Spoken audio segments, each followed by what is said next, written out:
Ini adalah 10 kebiasaan yang bakalan menghambat progres penurunan kadar lemak di tubuh kita ini untuk bisa turun dengan paling cepat dan paling efektif ke kadar lemak di bawah 20%. Contohnya ya, kalau misalnya kadar lemak di bawah 20% itu, kita nggak akan ada lagi yang namanya perut buncit, oke? Bahkan perut kita itu, otot perutnya sudah mulai muncul tuh. Nah, 10 kebiasaan ini bakalan ngebikin lambat banget progres kita, bahkan nggak ada setiap minggunya kita nggak bakalan ngalamin penurunan berat badan ataupun lingkar perut apalagi. Jadi yang paling pertama kebiasaannya yaitu adalah kita masih males jalan kaki. Jadi kemana-mana tuh kita selalu naik motor atau naik mobil. Bensin di tubuh kita ini, lemak di tubuh kita nggak pernah dipakai. Nah, kebiasaan yang kedua yaitu kita duduk terlalu lama, Pak. Bahkan ada studinya, teman-teman bisa baca di layar ini ya. Studi dari JAMA Open Network ini ya, di tahun 2024 Januari bilang bahwa kalau kita duduk terlalu lama, Pak, itu bakalan ningkatin resiko kematian kita akibat dari penyakit kardiovaskular atau akibat dari penyakit jantung sebanyak 34% lebih tinggi dibandingkan dengan mereka yang nggak duduk nih sepanjang hari. Jadi itu nomor 2. Nah, kebiasaan yang ketiga, salah satu yang paling buruk, kaitannya masih sama tingkat aktivitas harian.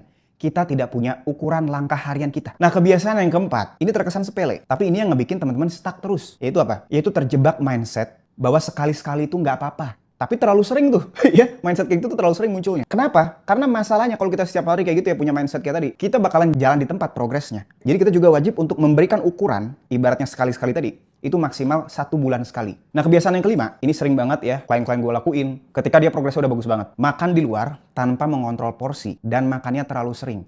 Lebih dari 3 kali seminggu. Nah, kebiasaan yang keenam, yang buruk banget juga, kita masih mengkonsumsi setiap hari makanan dan minuman yang dilabeli sehat. Tapi gulanya tinggi dan kalorinya itu tinggi, ya, kalori dari lemak juga. Contohnya apa? Misalnya kita pagi-pagi, katanya kopi itu menyehatkan kita, ya kan bakalan membantu pembakaran lemak. Tapi kalau kopinya dicampur sama gula, lu tambahin susu, lu tambahin topping, itu yang ada apa?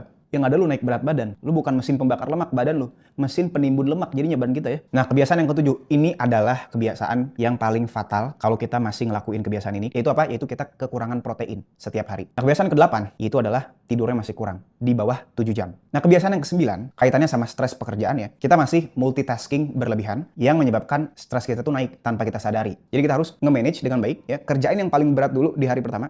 Nanti belakang-belakang tuh ya stresnya kerjaan nggak terlalu berat. Sehingga ngefek kemana? Ngefek ke kebiasaan yang terakhir nih. Yaitu kita masih nggak ngelakuin latihan beban dengan tujuan untuk naikin BMR dan bikin komposisi tubuh jadi ideal. Nah, kalau misalnya teman-teman nih masih bingung program dietnya tuh kayak gimana?